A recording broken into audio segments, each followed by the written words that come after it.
தமிழ் கடவுளான முருகப்பெருமானுக்கு சிறப்புக்குரிய இடமாக தமிழகத்தில் 6 இடங்கள் இருக்குது. அறுபடை வீடுகளான திருப்பரங்குன்றம், திருச்செந்தூர், பழனி, சுவாமிமலை, பழமுதிர்ச்சோலை. அறுபடை வீடுகளில் 5 மலைப்பகுதிகளும் திருச்செந்தூர் கோவில் மட்டுமே கடற்கரையில் அமைந்திருப்பது தனி சிறப்புக்குரிய ஒன்று. அது மட்டுமல்லாது திருச்செந்தூர் முருகப்பெருமான் கோவில் பற்றிய பல சுவாரஸ்யமான தகவலை பற்றி தான் இன்றைக்கி நம்ம இந்த வீடியோவில் தெரிஞ்சுக்க போகிறோம். இந்த வீடியோ ரொம்பவே பயனுள்ளதாக இருக்கும். அதனால் வீடியோவை கடைசி வரைக்கும் ஸ்கிப் பண்ணாமல் பாருங்கள்.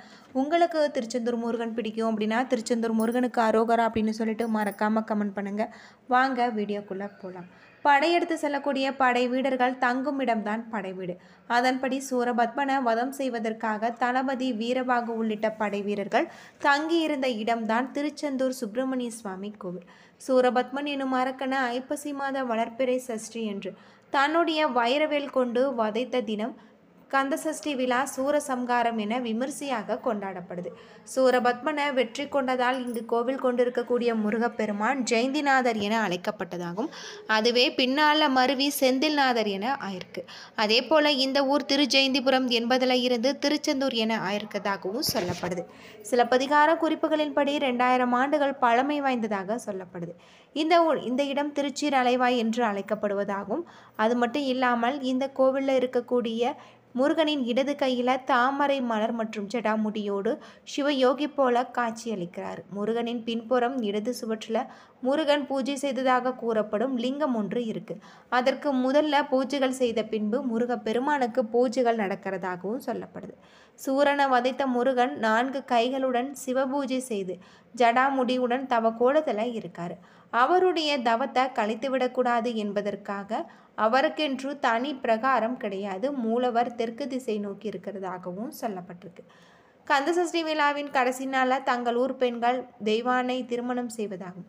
போர் முடிந்து முருகனின் உக்கிரகத்தை குறைக்கும் விதமாகும். முருகன் மீது பக்தர்கள் மஞ்சள் திருநீற்று விளையாடுறாங்க. திருச்செந்தூர் கந்தசஷ்டி விழா வெகு விமர்சையாக கொண்டாடப்படுவதற்கு மற்றொரு காரணமும் இருக்குது. சில முனிவர்கள் உலக நலனை காக்க ஒரு புத்திரன் வேண்டும் என்று கருதி ஐப்பசி மாத அமாவாசை என்று தொடங்கி 6 நாட்கள் யாகம் நடத்தி இருக்காங்க.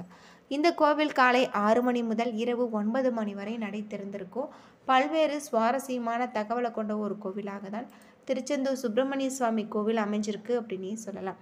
முருகப்பெருமானின் அறுபடை வீடுகளில் 2வது படை வீடாக இருக்கக்கூடிய திருச்செந்தூர் தூத்துக்குடி மாவட்டத்தில் அமைஞ்சிருக்கு. சூரபத்மனை வென்றதன் நினைவாக இங்கு இருக்கக்கூடிய ஆலயம் 2000 ஆண்டுகள் பழமை வாய்ந்ததாக சொல்லப்படுது. முருகனின் இப்படை வீட்டை சிலப்பதிகாரம் திருச்சீர் அலைவாய் என்று அழைக்கப்படுவதாகவும் சொல்லப்படுது. அலைகள் விளையாடும் மங்க கடற்கரையில் திருச்செந்தூர் அமைந்திருப்பதால் அலைவாய் என்ற பெயரில் அழைக்கப்பட்டிருக்கு. இறைவனுக்கு பெருமை சேர்க்கும் விதமாக இத்துடன் திரு என்ற அடைமொழியுடன் திருச்சீர் அலைவாய் என இலக்கியங்களில் பாடப்பட்டு இதுவே பெயராக இருக்குது. அலைவாய்ச்சேரல், வெற்றி நகர், சிந்துபுரம் என பல பெயர்களில் அழைக்கப்பட்டிருக்கு. இந்த கோவிலை காக்கும் வீரவாகு தேவரின் பெயரால் வீரவாகு பட்டினம் என்ற பெயரில் அமைந்திருக்கு அப்படின்னே சொல்லலாம். கடுந்தவம் புரிந்து வரங்களை பெற்ற சூரபத்மனை தேவர்கள் துன்புறுத்தினார். அவனுடைய கொடுஞ்செயல்களால் பாதிக்கப்பட்ட தேவர்கள் சூரபத்மனை அழிக்கும்படி சிவபெருமானிடம் தஞ்சம் அடைந்திருக்காங்க.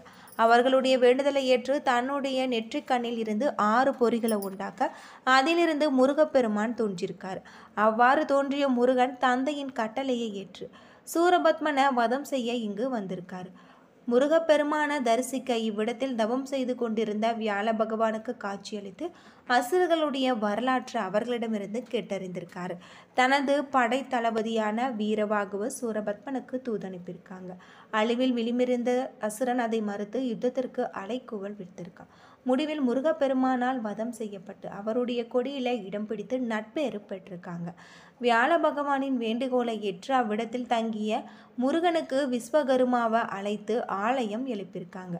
சூரபத்மனை வெற்றி கொண்டதன் குறிக்கும் பெயரால் ஜெயந்திநாதர் என்றழைக்கப்பட்ட முருகப்பெருமானின் பெயர் மருவி செந்தில்நாதர் என்றும் திருஜெயந்திபுரம் என்பது திருச்செந்தூர் எனவும் மாறியதாக சொல்லப்பட்டிருக்கு.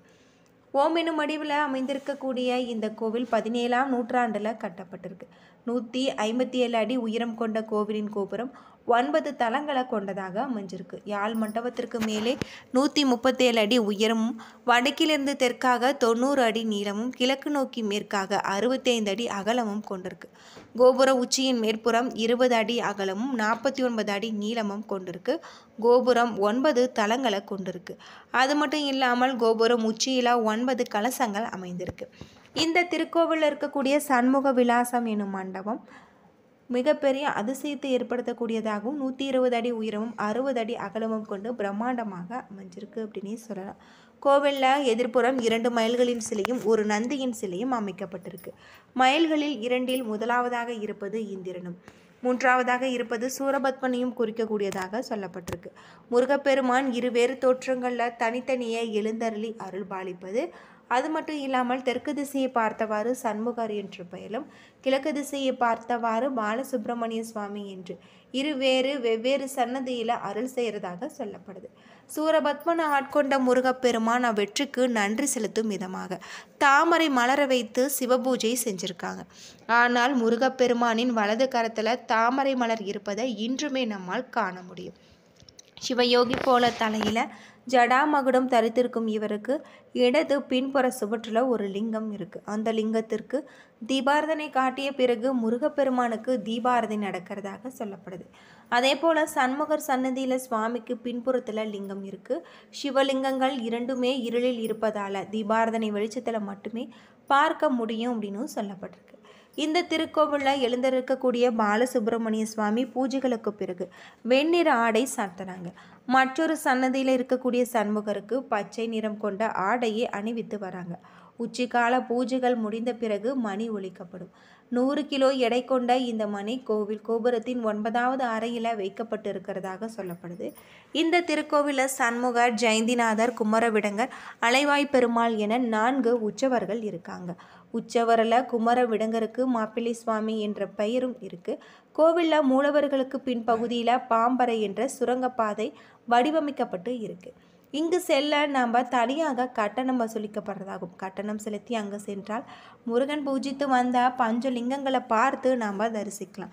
அது தவிர முருகன் சன்னதிக்கு வலதுபுறத்தில் பஞ்சலிங்க சன்னதி இருக்குது. திருச்செந்தூரில் முருகன் சன்னதியின் மேற்கு திசையில் ராஜகோபுரம் இருக்குது. முருகப்பெருமான் இந்த தலத்தில் கடலை பார்த்தபடி கிழக்கு நோக்கி காட்சியளிக்கிறதாக சொல்லப்படுது. பொதுவாக கோவிலின் பிரதான கோபுரத்தை சுவாமிக்கு எதிரில் அமைப்பது வழக்கம். அதன்படி இங்கு கிழக்கு திசையில் ராஜகோபுரம் அமைந்திருக்க வேண்டும். ஆனால் அந்த பகுதியில் கடல் இருப்பதால் மேற்கு பகுதியில் கோபுரம் கட்டப்பட்டிருக்கு.